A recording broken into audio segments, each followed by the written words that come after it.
Иммунизация признана одной из самых успешных и эффективных мер охраны здоровья. В Ингушетии она началась еще в ноябре. Уже привито более 11 тысяч детей от 3 месяцев до 14 лет. Всего же необходимо вакцинировать более 16 тысяч. Бояться нечего, успокаивают медики. Ну что? Все. Быстро и почти безболезненно. 5 инфекций одним уколом. Прививают малышей пентаксимом, французской вакциной, которая почти за 20 лет использования успела доказать свою эффективность. Пентаксим, она от 5 инфекций, то, что я перечислила, коклюш, дифтерия, столбняк, полиомиелит и плюс еще от гемофильной инфекции. Они получают вакцинацию. Получают в 3 месяца, в 4,5, в 6 месяцев, если как положено. Далее ревакцинация идет через год. Но вот то, что в 20 месяцев мы делаем ревакцинацию, это уже полиомиелит отдельно. В детской поликлинике Назрани привито уже более 2500 малышей. Желающих вакцинировать своих детей в регионе все больше. Медики советуют родителям тщательно следить за здоровьем своего ребенка. Мы не прививаем ребенка в период острого заболевания, пока симптомы не пройдут.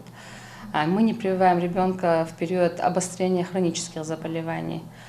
Мы не прививаем ребенка, например, с иммунодефицитами или с онкологическими заболеваниями в период, когда они получают лечение, то есть у них идет обострение. Ну, есть масса других медотводов. В общем, к ребенку каждому индивидуальный подход. Врач осматривает ребенка перед прививкой, решает, можно ли ему делать прививку или нет. Врачи поясняют, вакцинация не дает стопроцентную гарантию, что привитый ребенок не заболеет. Но даже если это случится, он перенесет болезнь легче, благодаря выработанному иммунитету. Риск негативных последствий у непривитого в разы больше. Не все формы являются полиомиелитопаралитическими.